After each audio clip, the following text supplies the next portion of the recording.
So, why did I choose product photography? How did I get my first commercial project? And some of the biggest concerns photographers have when they're just starting out.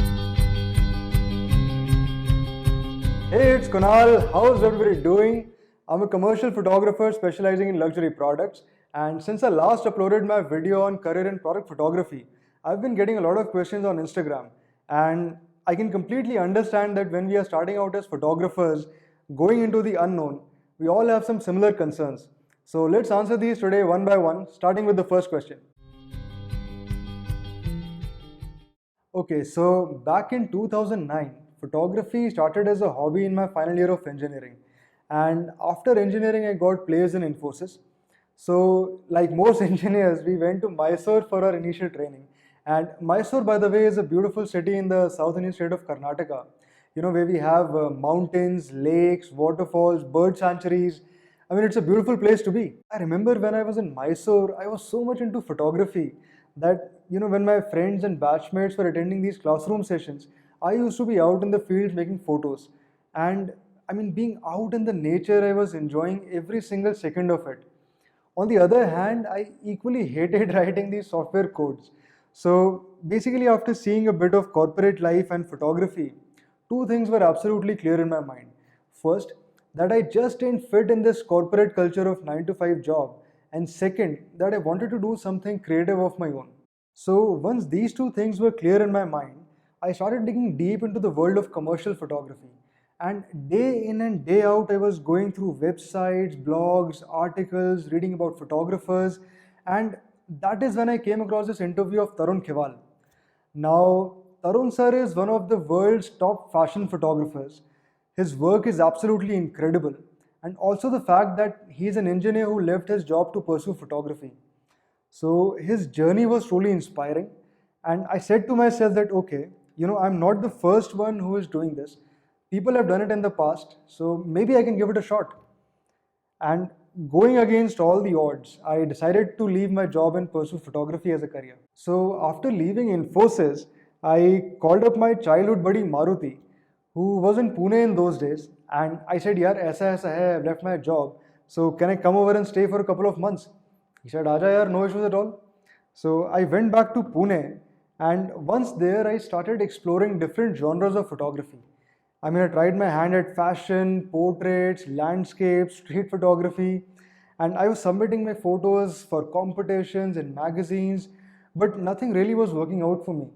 I I couldn't figure out how to make money in photography. And during those days, I came across some pretty basic videos on YouTube on how to shoot products. And I said, okay, if the products are small, maybe I can shoot them at home.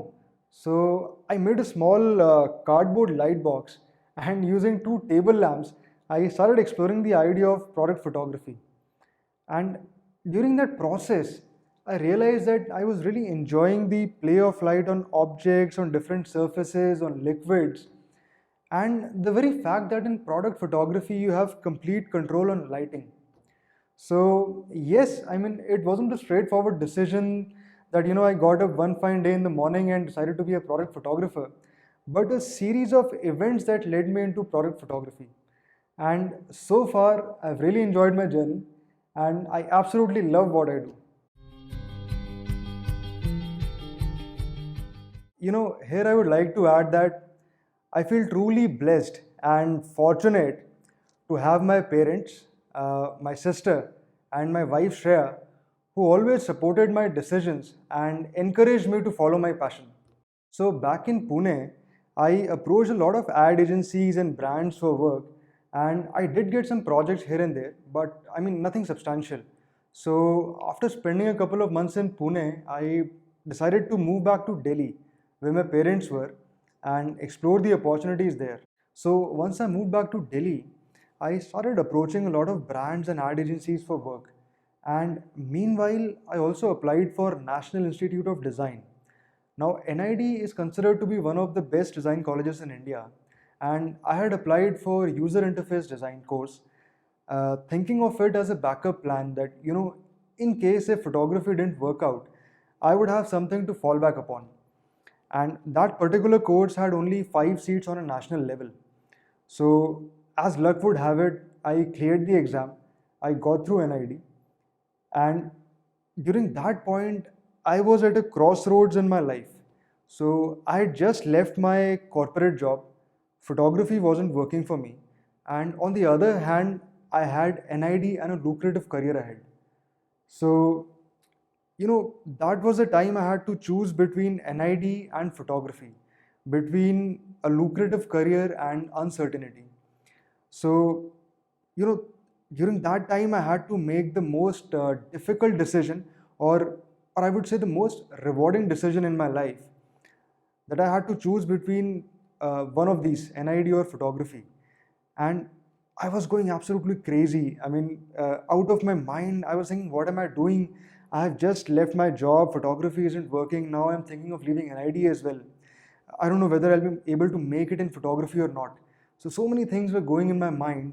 And also during the same time, I was getting a lot of calls from NID asking that whether I'm joining or not, or shall they pass on the seat to the next one in the merit list. So, so much was going on. And I thought that, okay, if it is photography that I have to do anyways, so there is no point wasting another 2 years of my life. And after making this final call, I decided to stick with photography and pursue the career of commercial photography. Now, once I decided to move ahead with photography, basically I had closed all the doors. Engineering, my corporate job, and now NID, all this was gone. And so I had to make photography work anyhow. So, I made this plan that, okay, let's go ahead with internships, where I would get to learn both the photography skills and the business part of it. So I started approaching a lot of photographers in Delhi for internships, but, I didn't get any. And so this is what I did. I shortlisted some of the top product photographers in the world, and I started studying their images, like sort of reverse engineering the photos that I wanted to create. So, like I would look at an image, and I would say, okay, this highlight is looking so beautiful, or, the liquid is lit in a certain way which looks really good, or the product is looking larger than life. And then I used to imagine that what light modifiers they might have used, or what focal length they might have used to give it that particular look. And this is how I basically started decoding the images and decoding the light. And simultaneously I started experimenting with products at home with whatever equipment I had. So like I was shooting these whiskey bottles, which I would light. I would start the shoot in the morning, and it's going to late in the night, and day after day after day I'm lighting the same product to get the lighting right. I just couldn't sleep until I got the lighting right. So I think that made me understand light really well, and that is how I learned photography. So yes, I didn't go for any internships. I didn't go for a photography school, but this is how I learned photography. Okay, so the first couple of commercial projects I did were for the same brand, and it was an Alco-Bev company, and they had their vineyards in Australia. So every couple of months they were coming up with these new products, like new wines and new RTDs. And it so happened that during the same time, I had shared my product portfolio with a lot of agencies in Delhi. So one day I got a call from an agency saying that, there's this wine shoot, so would you be interested in doing that? I said, of course, yes. And they said that, but you'll have to go to the owner's place for the shoot. And I said, okay, no issues at all, we'll do that. So on the day of the shoot, I got to the owner's location, carrying all my sophisticated camera gear, which was the same light box that I had made in Pune, along with two table lamps. And there I shot a couple of wine bottles. And during the shoot, I bonded really well with the CEO. Now, he was a gem of a person. He really liked those images, and after the shoot, he invited us for the launch events of his wines. Now, these launch events were like these page three parties where Bollywood celebrities were the brand ambassadors for his wines. And there he introduced me to a lot of people saying that, meet Kunal, he's the official photographer for our brand. And, after that, he kept calling us for a lot of wine tasting events, where again we met a lot of people from the Alco-Bev industry. And so, after that, again, after a couple of months, I got a call from him that they were coming up with this new RTD and he wanted me to do the shoot for that. So, again, using those table lamps, I shot a couple of images. And these photos were used on a national level. So, the photos were published in Hindustan Times, Brunch magazines, and a lot of other places. And finally, after doing these first two commercial projects, I got some money to buy proper lighting equipment. So I invested in some lighting strobes, reflectors, light stands, modifiers, and things like that. So, and yes, and after that, I got my third project from the same brand. And this time I shot some whiskey bottles for them, which were again used on a national level. So, it's not like once you do your first commercial project, you can just sit back and relax and now you will start getting the work. No, it doesn't work like that. You need to have a system, a routine. Like this is what I do. I create, pitch, shoot. So it works like you create new work, pitch to ad agencies and brands. If you get the project, shoot. If not, then repeat. So you have to have a system that works for you.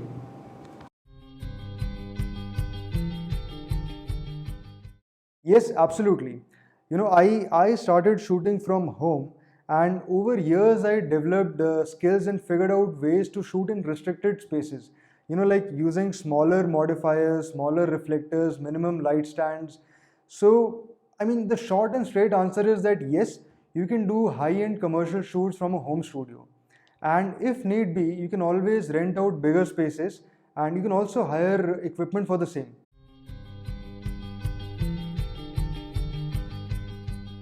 So, if you've just graduated from a photography school or you've been working for a couple of months and you're not getting the desired results, or maybe you're not getting the commercial projects right now, so there's nothing to worry about because these things take time. When you look at these beautiful images on Instagram, Pinterest, photographers' websites, so these are people who have put in years and years of hard work before putting out work like that.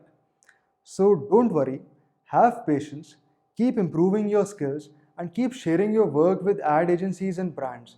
There's a huge demand for good product photographers in today's world. And in fact, I've made an entire video on career, money, and scope in product photography. So maybe I'll leave a link below in the description. And if you're interested, you can watch that as well. Thank you so much for watching. If you have any questions, you can ask me in the comments below. My channel is all about commercial photography, where I'll be sharing high-end tutorials and business insights. If you're interested in such content, please like, subscribe, and you know the drill, hit the bell icon. You can also follow me on Instagram, where I keep sharing behind the scenes of my commercial projects. This is Kunal signing off for this video. See you in the next one. Cheers. In product photography. Fast Chokka, Koli, chokka. Fast